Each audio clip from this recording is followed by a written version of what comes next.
আসসালামু আলাইকুম রহমতুল্লাহ। গ্রামের যে আসলে প্রাকৃতিক সৌন্দর্য আর এর অনুভূতি অন্যরকম ভাই। এই যে একটা লাউ ক্ষেতের ভিতরে চলে আসছে, এই যে দেখেন কত সুন্দর লাউ, স্বাদের লাউ দেখছেন। এই যে লাউ, এই যে লাউ, এই লাউ ক্ষেতের টাল খেতে চলে আসছি, কত সুন্দর দেখছেন। একটা গ্রামের ভিতরে চলে আসছি, অনেক সুন্দর। আমরা বাইক রাইডাররা সবাই একসাথে এখানে আসছি রস আড্ডায় আর কি। সকালবেলা এসে তো রস খাইছি, এখানে আসার পরে এখন ফুটবল খেলা হইতেছে এক টিমের, আরেক টিম আমরা ভিতরে চলে আসছি। এই যে আমার মাথার উপরে তাল গাছ। গ্রামের প্রাকৃতিক সৌন্দর্য যা আছে এখানে উপভোগ করা যায় ভাই। টাকা পয়সা বড় কিছু না ভাই, মনের আনন্দ, ভালোবাসা, তৃপ্তিটা হচ্ছে অনেক বড় জিনিস। যখনই সময় পাবেন একটু গ্রামের প্রাকৃতিক সৌন্দর্য উপভোগ করার জন্য চলে আসবেন ভাই, আলহামদুলিল্লাহ অনেক ভালো লাগবে। এই হচ্ছে লাউ ক্ষেত। এটা অনেক সুন্দর একটা মাচা দিয়ে টাল করে তৈরি করা হয়েছে। দেখেন অনেক সুন্দর একটা লাউ গাছের টাল, এখানে অনেকগুলো লাউ ধরছে। এই যে আলহামদুলিল্লাহ, এই যে এখানে তাজা তাজা সবজি, এই যে লাউ, এই যে অনেক সুন্দর আলহামদুলিল্লাহ। সৃষ্টিকর্তার অপরূপ সৃষ্টি, অনেক সুন্দর।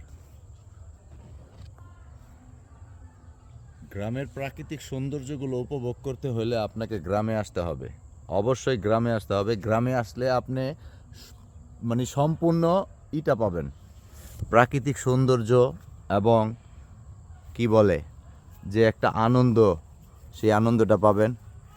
এই যে তাল গাছ দুইটা একসাথে দাঁড়িয়ে আছে, অনেক সুন্দর। ওই যে আমার বন্ধু হাঁটতেছে বাগানের ভিতরে। আমি অনেক গ্রামের ভিতরে চলে আসছি। এটা হ্যাঁ, এটা হচ্ছে ভুলতা।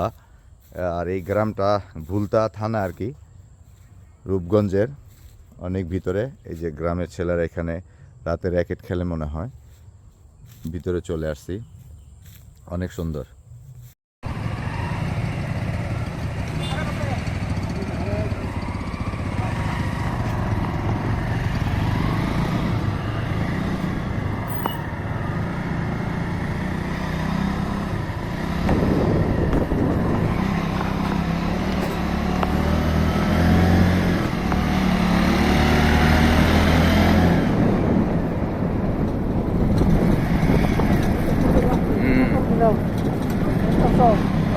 আমার ওরকম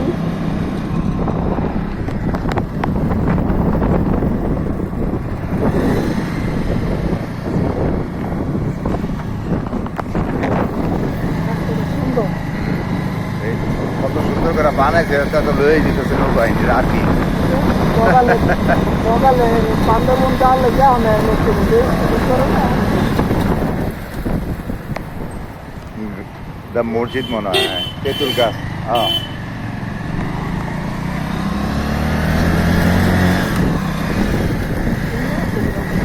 অনেক সুন্দর রাস্তা।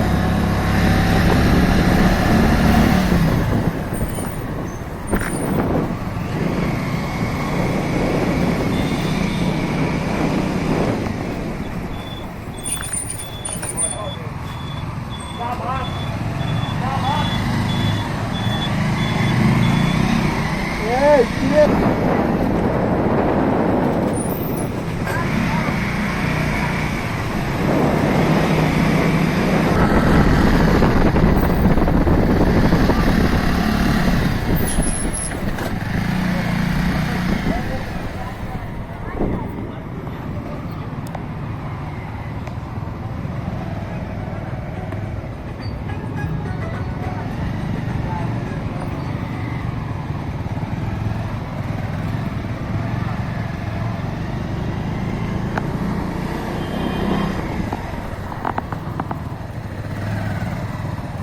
কঠিন রাস্তা। বান্দরবন এটা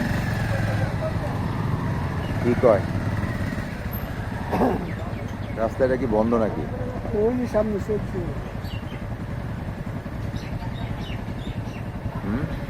ওই যে সবজি ওলা লেগে দেয় কারণ না বান্দরবনের রাস্তা।